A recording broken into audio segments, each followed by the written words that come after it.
Dans cette vidéo, on va partir à la découverte du réalisme. Ne t'inquiète pas, ça va bien se passer. Bien se passer, ne t'inquiète pas. Qui est un mouvement littéraire de la seconde moitié du XIXe siècle qui vise à représenter le réel de la façon la plus fidèle possible. D'accord, mais Oui.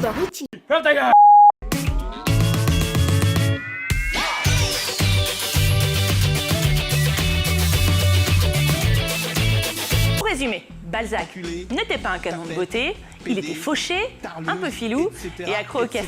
Bon, sur le papier, c'était pas gagné pour Honoré. Heureusement, il avait du talent. Un sociologue qui étudie la société de façon scientifique, pour chaque sujet évoqué, Balzac prône une écriture documentée.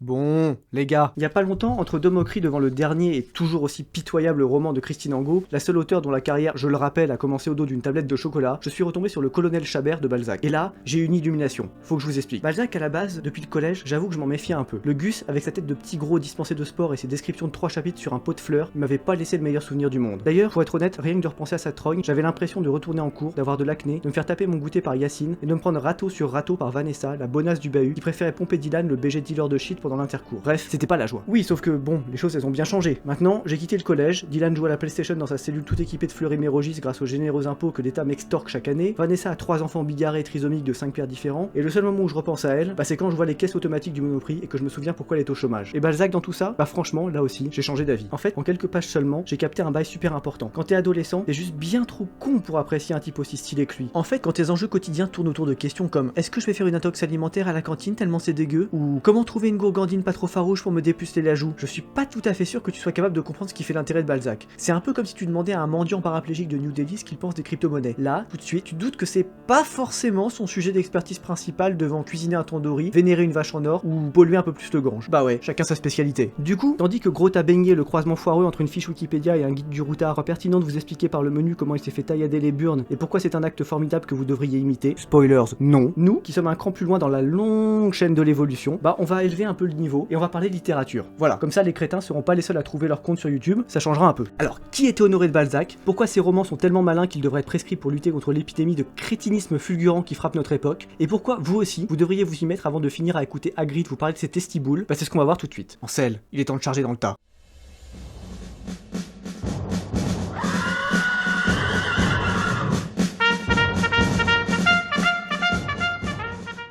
Bon, vous avez l'habitude, un peu de biographie pour commencer. Balzac, il est né en 1799 et mort en 1850. Première chose à noter, à la naissance, son blaze, c'est juste Honoré Balzac, pas Honoré de Balzac, la particule n'ayant été ajoutée que plus tard. Ajoutée par qui? Par le roi?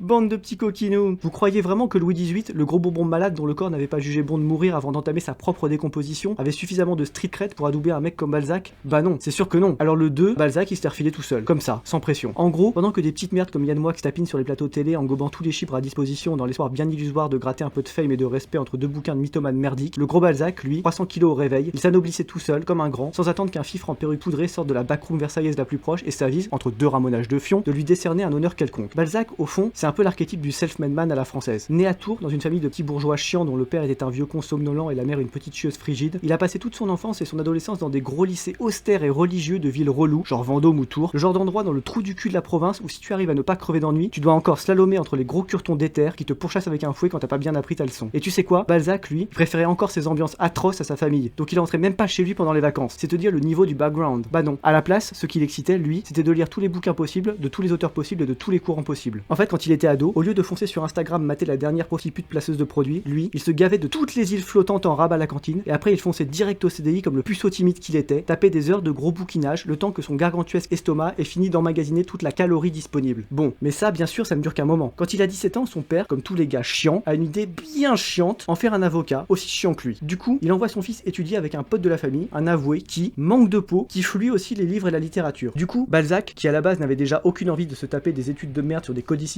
mérovingien, très vite, il n'a plus qu'une idée en tête, devenir écrivain. Alors bon, il en parle à sa famille, et étonnamment, ça se passe pas trop mal. Son père, qui veut pas le contrarier mais lui fout quand même un peu la pression, il décide de louer une petite chambre pour lui à Paris, vers Bastille, et de lui laisser 2 ans pour voir si BTS écrivain c'est vraiment une formation qui a des débouchés, ou si c'est une sorte de master étude du genre avant l'heure. Et là, Balzac croit direct qu'il est parti. Il se voit déjà au sommet, assis sur un tas d'or, à encaisser la fame de tout le monde, à mastiquer toutes les îles flottantes et à troncher les meilleurs putains de Paris. C'est beau, sauf que ça n'existe pas, monsieur Attali. Mais pas de chance. Au début, il a plus de talent comme lecteur que comme auteur. En gros, ses premiers textes sont tous assez éclatés au sol, et tout le monde lui dit d'arrêter tellement c'est de la merde. D'ailleurs, même un académicien qu'il contacte pour essayer de se rassurer de damage contrôle le truc, il lui conseille de fermer sa gueule. Bref, c'est la loose totale. Du coup, en 1821, comme il a plus une thune et toujours pas de célébrité, Balzac se lance dans la production de romans de gare avec un ami à lui. En gros, l'idée est simple. En attendant de faire fortune avec de la vraie littérature, il décide d'écrire des genres de purge à la Guillaume Musso, histoire de divertir les crétins sans cervelle qui abondent déjà à son époque. Et tu sais quoi ? Bah ça marche plutôt pas mal. Faut croire que les crétins sont demandeurs. En plus, comme Balzac peut gratter un roman par mois, c'est dire à quel point il fait ça à l'arrache et il en a rien, mais alors absolument rien à foutre de cette histoire, bah c'est plutôt rentable comme business plan. Alors bon, c'est pas super avouable comme activité, et vu que taper des fanfictions de merde à base de la comtesse de mes couilles aime le chevalier de mon cul, c'est clairement pas ce qu'il fait bander, le gros Balzac, il prend un pseudonyme, Lord Roan, mais ça change rien au fait que c'est lui qui a écrit tout ça, c'est juste qu'il assume pas. Tu l'as marqué sur les gélicopies de page écran. En gros, c'est un peu comme si tu étais ministre dans le gouvernement français et que tu sortais en soum-soum des livres de cul genre sexe, mensonge et banlieue chaude. Mais je diffame pas, hein, j'aimais juste des suppositions. Bref, durant toutes les années 1820, tandis que Victor Hugo a déjà commencé à rider sur l'existence, le gros Balzac, lui, il en est encore à divertir les ménagères avec ses petites histoires bon marché. C'est pas mal, hein, mais clairement, lui, il aspire à mieux. Du coup, il se console comme il peut. Il commence à draguer des meufs et à troncher des comtesses, nonobstant sa grosse trogne de chou à la crème. Il fonde une imprimerie qui fait faillite en moins de 2 ans et le laisse avec 200 000 francs de dette, une vraie fortune à l'époque, et il réfléchit à la suite. Et la suite, c'est quoi ? Bah, le succès littéraire, le vrai. À compter de 1830, après 2 coups de semonce pas trop mal, Les Chouans, qui est une sorte de pendant au 93 de Victor Hugo, et La Peau de Chagrin, une espèce de conte oriental transposé en plein Paris au milieu du 19e siècle, Balzac décide de passer la seconde. Plus le temps de niaiser, il voit qu'il croule sous les dettes, que Victor Hugo et Chateaubriand puent le style pendant que lui il a une tête de tavernier qui fait des grillades, et que ses premiers romans sont pas trop mal, alors il se dit qu'il y a un truc à jouer. À partir de là donc, il va se lancer dans un projet archi ambitieux, la comédie humaine. Alors l'idée, qui va lui prendre tout le reste de sa vie, c'est de gratter un roman sur chaque type de personne qui existe à son époque, et sur chaque genre de mentalité qui cohabite dans la France de 1830. Pour résumer, Balzac, avec son quintuple menton, c'est un peu le petit gros auquel personne ne fait attention dans les soirées, et comme lui, après avoir dévalisé le buffet, il se fait chier à pas pouvoir discuter avec les BG qui sont en train de draguer les Vanessa, bah il s'en va mastiquer sa dernière part de pizza dans un coin en observant les gens qui vont et viennent. Et qu'est-ce qu'il voit ? Bah de tout. Des journalistes véreux, des bourgeois pleins de tunasses, des étudiants fauchés, des michetots qui racolent, des duchesses qui font chier, des soldats en mode gueule cassée, des politiciens jeunes et dynamiques, des gros curés agacés, des clodos sans RSA, des écrivains à succès, des marchands de carabistouilles. Bref, tout ça, ça l'inspire. Et il se dit, et si je faisais un petit roman sur chacun de ces FDP ? Ce serait cool, non ? Bon alors là vous avez capté que Balzac c'est pas n'importe qui. Le mec, il a plus d'ambition qu'un hémiplégique qui viserait la première place du NBA. D'ailleurs, dans une lettre à sa sœur, il résume son idée. Il dit vouloir faire concurrence à l'état civil. Voilà, en toute simplicité. C'est-à-dire que toi, pendant que tu galères à lâcher timidement un « Salut, ça va ?» à la dernière nana qui t'a swipé par erreur sur Tinder comme le gros prolétaire sexuel que tu es, l'énorme Balzac, lui, entre 2 esquives d'usurier sans scrupules, il tape 3 romans par jour pendant les 20 piges qui lui restent à vivre, sans oublier de tringler 300 gonzesses ni d'avaler ses 47 800 calories quotidiennes. Et là, d'un coup, tout est super. Comme il a passé sa vie à lire, à observer les gens et à gratter frénétiquement des romans Eco Plus pour se payer sa dose d'île flottante, quand il se met enfin à son œuvre, pour de vrai, Balzac, il déboule dans le game comme un gros chevalier en armure devant un château ennemi, c'est-à-dire sans la moindre once de respect, avec le simple projet de tout défoncer. Le gars, d'un coup, il enchaîne chef-d'œuvre sur chef-d'œuvre. En tout, plus de 80 romans avec aussi des textes plus courts, des ébauches, des essais et bien sûr une correspondance de bâtard avec tout le monde. Quoi, vous voulez quelques noms ? Bah voilà, le père Goriot, Illusion perdue, Eugénie Grandet, la duchesse de Langeais, le colonel Chabert, le lys dans la vallée, le cousin Ponce, le cabinet des antiques, il y en a plein en fait. À cette époque, le gros Balzac, entre 2 mastications frénétiques, il tape gros bouquin sur gros bouquin et tout le monde fonce les acheter et les lire. Il devient tellement célèbre que même les députés tapent des débats sur lui dans l'hémicycle. Tu vois un peu le délire ? Du coup, il stratopèse comme le dernier des Macs et il se met à rider sur l'existence avec une absence de vergogne absolument sans limite. Bah ouais, en gros, Balzac, il y a 2 trucs qu'il pousse en avant. Petit 1, les gonzesses. Petit 2, les gros recouvreurs de dettes agacés qui lui courent après pour récupérer leur thune. Et dans ces 2 domaines, Balzac, il est absolument hors norme. Il a un nombre de maîtresses oufissime quand on voit sa tête de costume Halloween ambulant. D'ailleurs, comme il aime bien faire les choses, il va même aller jusqu'à draguer une lourde comtesse polonaise, Evelyne Hanska, pendant 17 ans avant de l'épouser, tout juste 5 mois avant sa mort. Dans le genre décidé, ça vous pose un bonhomme. Et du coup, pour draguer une meuf pareille, tu t'en doutes, suffit pas de sortir ta carte Navigo au bon plan et de l'inviter au McDo 2-3 fois avant de la monter en l'air. Ah non non non, ce qu'il faut, c'est du bling, du gros bling. Et Balzac, qui n'a déjà pas de flouze, il va réagir comme le dernier des trisomiques. Il va se dire que puisqu'il manque de tunas, il a qu'à en taper encore plus à tout le monde.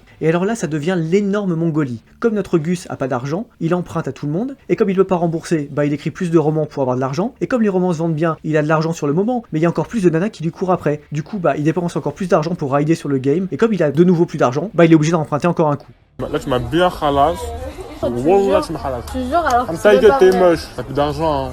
Je t'ai dépouillé là.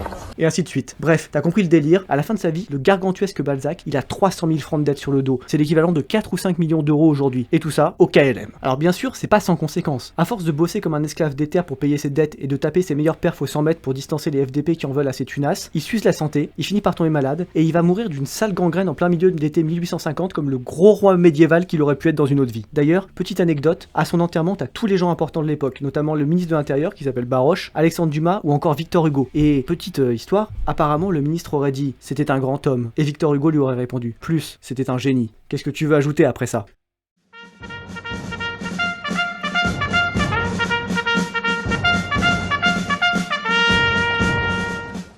Bon, alors on a un peu de mal à se le représenter à notre époque de feignasses intellectuels qui croient toutes les conneries de développement personnel et refusent de manger plus de calories pour tenir leur sèche. Mais chez Balzac, on n'était pas franchement chez un mec BCBG tout en retenue. En fait, pour t'imaginer le personnage, faut vraiment concevoir une sorte de gros pimp, le genre qui tape des lourds romans dans son palais payé en cash avec l'argent de la drogue, qui fait défiler les gourgandines dans son plumard, qui a sur son bureau un buste de lui-même sculpté par David, et qui enchaîne festin sur festin dans une gabegie de calories inégalée depuis Louis VI le Gros. Mais alors, me direz-vous, comment Balzac pouvait-il pondre autant de romans en si peu de temps ? Excellente question mes petits attardins. Pour y répondre, voyons un peu à quoi ressemblait une journée type dans la vie de notre gars.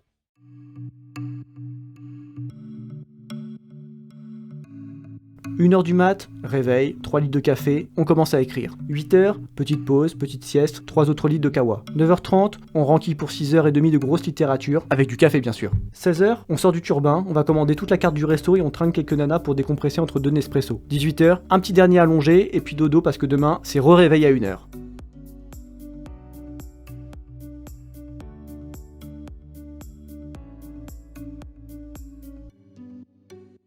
Voyez, donc en gros, Balzac il avait un genre de lifestyle assez aberrant, un truc à mi-chemin entre un gros Mac caribéen et un lourd mineur de fond dans Germinal. Et tu sais quoi, ce rythme il l'a tenu pendant des années. C'est comme ça qu'il a bouffé tous les rageux et qu'il s'est hissé sur le toit du game, à force de travail et de calories. Balzac en fait sa vie, elle se résumait à 3 verbes, écrire, baiser, mastiquer. Du coup, pendant que toi, tu grattes des paragraphes argumentés de 3 lignes comme une énorme merde pour taper 8 sur 20 au prochain partiel de ta fac de lettres option jonglage, Balzac le massif, lui, t'as compris qu'il était pas dans le même délire. Chez lui, le travail de l'écrivain était absolument central et occupait toute la place disponible. Si vous avez bien compté, le mec passait entre 13 et 16 heures chaque jour à gratter de la copie, le tout en buvant plus de café que ta Merco consomme d'essence aux 100 km. Alors d'un coup, on comprend mieux comment il a pu faire tant de trucs stylés en si peu de temps. Balzac, au fond, c'était pas un homme, c'était une putain de machine. En fait, tout le monde a cru que c'était un humain parce qu'il donnait le change en mastiquant frénétiquement des trucs toute la journée, mais en vrai c'était une putain de fusée Ariane le Gus.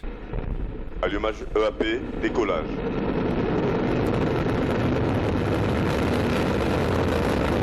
Oh, j'ai le droit de vivre un peu. Sauf qu'au lieu de partir sur Pluton pour mastiquer des trucs à la limite du système solaire, il a choisi de rester à Paris pour sauter des comtesses et régner sur le monde des lettres comme le lourd empereur du style qu'il était. En vrai c'est légitime, hein, je juge pas. Et du coup, si on devait résumer l'œuvre de Balzac, ça donnerait quoi ?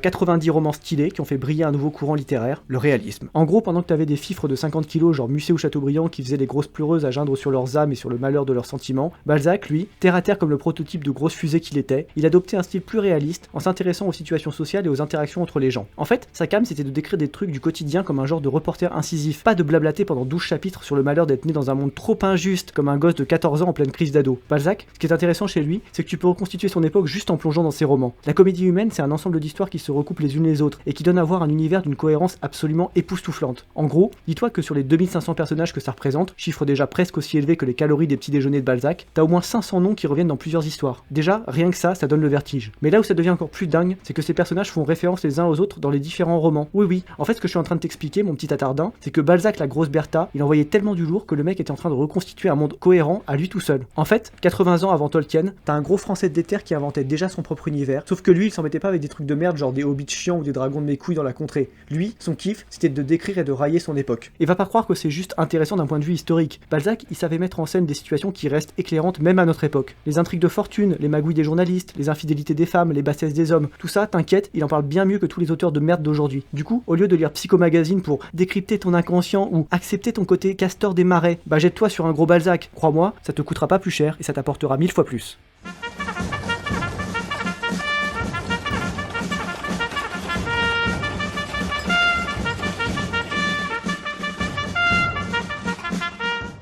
Je le disais en intro, mais pour moi, Balzac c'est vraiment la caricature de l'auteur massacré par l'école, avec peut-être Prévert et La Fontaine dont on reparlera aussi un jour. En fait, chaque fois qu'un prof dépressif syndiqué de 50 ballets inflige un roman de Balzac à ses élèves, je crois qu'il faudra allumer une bougie commémorative. Putain, mais rien que d'y penser, ça me rend fou. Vous voulez que je vous dise, quand on était petit, on regardait tous des Disney et des Pirates des Caraïbes. Personne, absolument personne ne se disait à 6 ans « Tiens, si j'allais lire l'intégrale de Nietzsche et de Kierkegaard ». Même Julien Rochdy, le BG philosophe 11 sur 10 no homo, il se mangeait les crottes de nez à cette époque. Alors pourquoi on s'est pas dit la même chose pour Balzac? Pourquoi on le fait lire à des petits golemons qui n'ont rien vécu et dont le seul fait d'armes consiste à avoir enduré 1 heure de perme en salle 402? Je veux savoir, bordel! Je veux savoir! Qu'est-ce qui s'est passé dans la tête du mongolien chevronné de l'éducation nationale quand il s'est dit « On va faire lire du Balzac à tous les enfants et ils vont adorer ». Bah non, fils de pute! Non, non, non, non, non! Putain, mais quel niveau de déconnexion avec le réel il faut accuser pour croire que des cohortes de débiles spé Fortnite vont marcher dans les aventures du lourd Balzac? C'est incroyable. C'est comme si on demandait à un dealer de shit de réciter du Baudelaire. Tu vois un peu l'incohérence? Alors laissez-moi vous dire, quand t'es confronté à une armée de petits cons sans respect ni scrupules comme c'est le cas aujourd'hui pour beaucoup de profs, il y a deux alternatives. Soit tu laisses le sbeul empirer en ne faisant rien, mais alors dans ce cas tu laisses Balzac hors de ce merdier s'il te plaît, soit tu envoies un lourd commando de parachutistes d'éther reprendre en main la vie scolaire en calotant tous les FDP qui ne comprennent pas le principe d'autorité, et là, peut-être, tu pourras convaincre les gosses de s'intéresser aux grands auteurs d'autrefois. Parce que c'est pas compliqué à comprendre. Tant que Timéo et Yanis, 15 ans, pourront taper des grosses games PUBG en cours de français sans craindre la moindre représaille de la prof sous-diplômée et sous-payée qui leur fait face, Balzac, bah il aura aucune chance d'en placer une. Et c'est vraiment bien triste, crois-moi, parce que lui au moins, contrairement à ton portable, il fonctionne pas sur batterie et il a des trucs à t'apprendre sur la vie. Et oui, Trisotin, caler des quickscopes et faire chauffer la carte bleue de tes parents pour acheter des skins de Squid Game, c'est moins utile pour te préparer à la dure réalité de la street que de t'enfiler les illusions perdues de Balzac. Et pareil, te branler 67 fois par jour sur ton compte premium Pornhub, c'est 10 fois moins pertinent pour ton développement que de t'enquiller des lourdes charges de cavalerie à Hello avec l'empereur dans le colonel Chabert. Tu comprends? Bah alors qu'est-ce que tu fous encore là, petite merde? Hein? Voilà.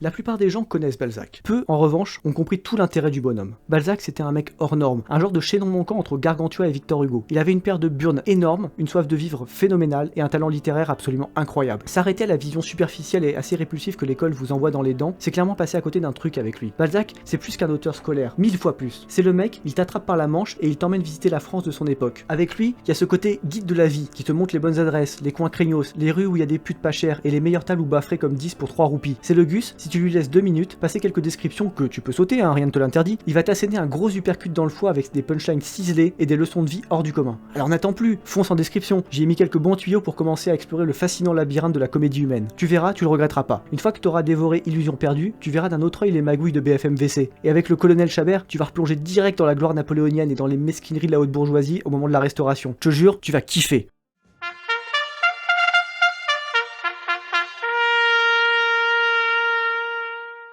Bon allez, sur ces bons conseils, je vais vous laisser digérer cette avalanche de punchline. N'oubliez pas de vous mettre à la lecture, ça vous aidera à décrocher des dernières purges de gros tas baignés, de lâcher un pouce rouge parce que vous jouez à PUBG pendant les cours, et surtout, abonnez-vous. L'autre fois, j'ai vu une meuf à moitié à poil en train de faire un truc chelou sur YouTube quelque part à mi-chemin entre de l'ASMR et du racolage. Si vous voulez que l'intelligence triomphe, va falloir qu'on unisse nos efforts là. Alors, je vous attends. Préparez-vous les gars.